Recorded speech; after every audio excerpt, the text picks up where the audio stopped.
Bonjour, chers téléspectateurs et visiteurs de la chaîne officielle YouTube du ministère de l'Équipement et de l'Eau. Nous sommes toujours ici à Rabat à l'occasion du séminaire international sur les concepts innovants pour une mobilité plus durable et plus sûre de l'exploitation routière. Et nous avons l'honneur d'avoir avec nous pour discuter de plus sur ces concepts, d'avoir avec nous Madame Tonia Laris, journaliste intéressée par les questions de l'infrastructure et l'automobile, qui nous vient du Cameroun. Exact. Bienvenue Madame Tonia. Merci. toute première question, Madame Laris. Oui. Comment voyez-vous la pertinence du choix de ces thématiques, concepts innovants pour exploitation routière, pour une mobilité plus sûre et plus durable? Écoutez, si on n'y avait pas pensé, il fallait le faire parce que c'est la question de l'heure. Les questions de mobilité durable, elles sont actuelles et surtout urgentes. D'ailleurs, elle a fait l'objet de débats lors de la COP27 en Égypte qui s'est déroulée dernièrement. Donc, il est plus que jamais important d'agir et non plus de parler. Oui. En fait, depuis des années, il faut passer à l'action. C'est maintenant act now. Il faut agir maintenant, en fait. Donc, ce type de séminaire, de conférence, elle est la bienvenue parce qu'elle regroupe en fait des experts du monde. C'est-à-dire, c'est un cadre idéal pour les échanges, les partages d'expériences, afin que chacun à son tour aille rapporter ce qui s'est passé ici, s'en inspirer, soit du Maroc, soit d'autres pays, pour implémenter justement des politiques d'action pour que justement plus tard on puisse atteindre l'objectif de départ qui est celui d'avoir une mobilité sûre et durable pour les prochaines générations. Exactement. D'après vous, Madame Tonia, quelles seront les opportunités à saisir, mais aussi les challenges qu'on doit confronter et surmonter pour passer à l'action et implémenter tous ces concepts innovants? Alors, la première opportunité, c'est déjà les contacts, c'est-à-dire les réseautages, voilà, c'est très important parce qu'en fait, j'ai découvert des concepts nouveaux ici, je n'en avais jamais entendu parler, bien que je sois spécialisée sur les questions. Donc, du coup, c'est déjà très bénéfique pour mon pays, le Cameroun, pour l'Afrique et pour le monde. Donc, déjà, il y a ce partage d'expérience qui est primordial. Alors, ça ne se limite pas seulement à la salle, il faut continuer en fait, parce qu'après, à chaud, comme ça, vous n'aurez pas toutes les explications dans tous les domaines ou alors en détail. Donc, il faudra préserver ce réseautage, relancer les experts en cas de besoin pour justement accompagner techniquement les États d'autres pays, pourquoi pas. Parce qu'en fait, c'est le but d'ailleurs. C'est le but, c'est-à-dire de prendre ici, implémenter là-bas, prendre ce qui est bien aussi ici et mettre et vice-versa en fait. Donc, voilà l'opportunité. Alors, vous avez parlé de challenge. Le challenge sera beaucoup plus au niveau contextuel. Parce que, comme vous savez, voilà, c'est le séminaire cosmopolite international. Il y a toutes les nationalités, presque toutes les nationalités, les continents. Sauf que chaque continent a ses priorités.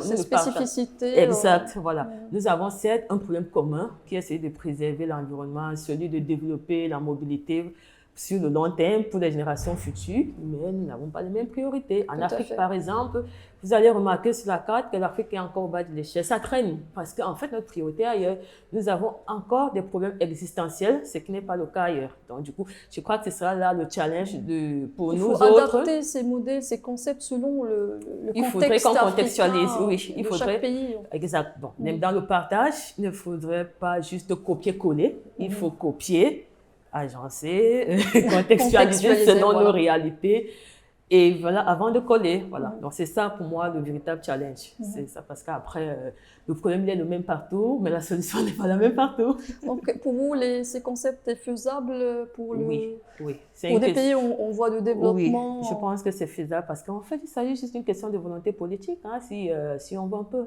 Et une implication de toutes les parties prenantes.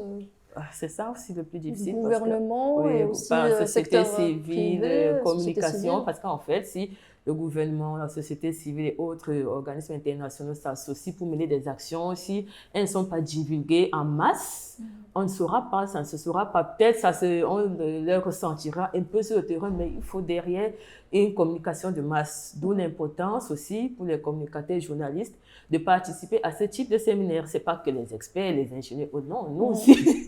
On a besoin d'être formés pour savoir comment rendre. Sont importants pour vulgariser un peu ces données techniques. Il y a tellement de concepts innovants que j'ai appris d'ailleurs seulement la première journée. Donc, j'imagine que demain, il y aura encore du lourd et c'est tant mieux. Et donc, il faudrait que déjà je m'en imprègne, que j'assimile et que je sache rendre pour que également la masse de notre côté puisse mieux assimiler et être conscientisée. Parce que c'est aussi ça le challenge en Afrique.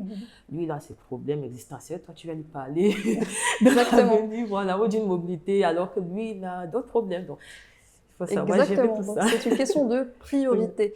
Ça nous mène à une question avec laquelle on va conclure notre interview, Madame Tonia. C'est une question de perspective. Comment voyez-vous l'avenir de la mobilité durable et sûre pour un continent comme le nôtre, continent africain? Alors. Vous êtes plutôt optimiste? Non, je suis optimiste. Tant qu'on vit, il faut toujours avoir de l'espoir. Vraiment, même si tout est noir, on se dit qu'il y a forcément une tache blanche quelque part qu'il faut agrandir pour éclaircir le noir. Il faut toujours garder l'espoir tant qu'on vit. L'espoir finit quand on meurt, en fait. Exact. Voilà. Donc, pour le continent, je pense que certains pays leaders, je me permets de dire, comme le Maroc, d'ailleurs, qui ont de l'avance sur certaines questions, infrastructures, développement durable, mobilité durable. Il est important que des pays leaders comme ceux-là inspirent ceux qui traînent encore la patte, c'est-à-dire à travers des séminaires comme ceci, pourquoi pas à travers des partenariats étatiques, c'est-à-dire des partenariats exact, pour accompagner ceux qui ne maîtrisent pas ou qui ne s'y connaissent pas dans l'amélioration de ces concepts pour que le continent puisse gagner. Parce qu'en fait, si des pays leaders continuent seuls sur cette lancée, tandis que d'autres ont le regard ailleurs, ça ne va pas marcher. Donc, il faudrait qu'on trouve le moyen de conscientiser tout le continent. Certes, ils ont d'autres problèmes, certes, on a d'autres problèmes, mais à côté de ça, il y a un problème général et chacun à son niveau, même le citoyen lambda, chacun à son niveau peut agir. Le simple fait de jeter les ordures en route, c'est une action. Donc, ça s'apprend dès le bas âge, dès la maternelle et même avant.